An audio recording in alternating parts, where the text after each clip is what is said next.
আমরা কিন্তু সবাই মোটামুটি ডিম খেতে ভীষণ ভালোবাসি।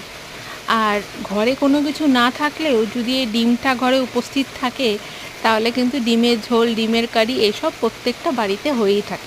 আজকে এই ডিমের ঝোল, ডিমের কারি থেকে একটু অন্য রকমের একটা ডিমের রেসিপি তোমাদের সাথে শেয়ার করছি, যেটা খেতে দুর্দান্ত হয়। প্রথমে ডিমগুলোকে ভালো মতো নুন, হলুদ আর শুকনো লঙ্কা গুঁড়ো মিশিয়ে ভালো মতন একটু লাল লাল করে ভেজে তুলে রেখে দিয়ে সর্ষের তেলের মধ্যে গোটা গরম মশলা আর সাদা জিরে ফোড়ন দিয়ে আলুটাকে ভালো মতন ভেজে নিলাম নুন আর হলুদ দিয়ে।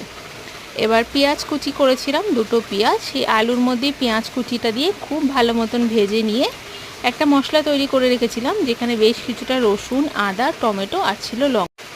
এবার সেই পেঁয়াজটা ভাজা হয়ে যাওয়ার পর মশলাটা দিয়ে এর মধ্যে পরিমাণ মতো হলুদ গুঁড়ো, নুন, অল্প একটু জিরে গুঁড়ো, ধনে গুঁড়োটা একটু বেশি দিয়েছি, তার সাথে দিয়েছি কাশ্মীরি লঙ্কা গুঁড়ো। যেহেতু আমরা শুকনো লঙ্কা ব্যবহার করি না, তাই কাশ্মীরি লঙ্কা গুঁড়োটা একটু বেশি দিয়েছি। এবার সমস্ত কিছু দিয়ে বেশ অনেকক্ষণ ধরে কম আঁচে ঢাকা দিয়ে ভালো মতন কষাতে হবে, যতক্ষণ না পর্যন্ত সাইড থেকে তেল ছেড়ে দেয়। এই রান্নাটা কিন্তু শুধুমাত্র ভাতের সাথে না, তোমরা ফ্রাইড রাইস বা রুটি, পরোটা, লুচির সাথে ভীষণ ভালো লাগে খেতে। আমরা তো দুপুরবেলা ভাতের সাথে খেয়েছিলাম, কিন্তু বিকেলবেলা এটা আমি গরম গরম পরোটার সাথে পরিবেশন করেছিলাম, খেতে দুর্দান্ত লেগেছিল। সমস্ত মশলার থেকে যখন ঠিক এইরকমভাবে তেল ছাড়তে শুরু করবে, তার মধ্যে দেব অল্প একটু জয়িত্রীর ফুল আর তার সাথে দেব জায়ফল অল্প একটু গ্রেট করে।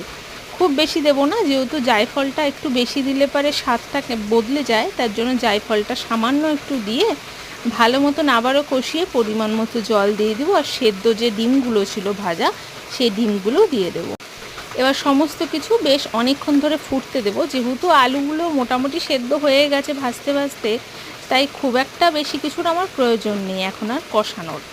এবার যখন একটুখানি গামাখা হয়ে গেল ঝোলটা, মানে যখন ওই নামাবো আমি, তার আগে মোটামুটি 2 চামচের মতো দিয়েছিলাম টমেটো কেচাপ, তার সাথে পরিমাণ মতো চিনি দিয়েছি, গরম মশলা দিয়েছি আর দিয়েছি বেশ খানিকটা পরিমাণে ঘি। বেশ খানিকটা রিচ কিন্তু এই রান্নাটা হয়, তার জন্যেই খেতে আরও দুর্দান্ত লাগে, স্বাদটাও ঠিক বদলে যায়। মুখের স্বাদ বদলের জন্য কিন্তু মাঝে সাঝে এইরকম রান্না ভীষণ ভালো লাগে খেতে। কিন্তু যেহেতু এই রান্নাটা একটু রিচ হয়, তাই এই রান্নাটা কিন্তু নর্মাল ঘরোয়া রান্নার মধ্যে না ধরলেই ভালো। আমি যেহেতু গোটা রান্নাটা সরষের তেলে করেছি, আর তোমরা যদি আরেকটু রিচ করতে চাও তাহলে কিন্তু ঘিয়ের মধ্যে গোটা রান্নাটা করতে পারো, সেটাও দুর্দান্ত লাগবে খেতে। বেশ পরিমাণে একটু ঘি দিয়ে গরম গরম নামিয়েছিলাম। এটা ভাত, রুটি, পরোটা সব কিছুর সাথে একবার ট্রাই করে দেখো, ভীষণ ভালো লাগে খেতে।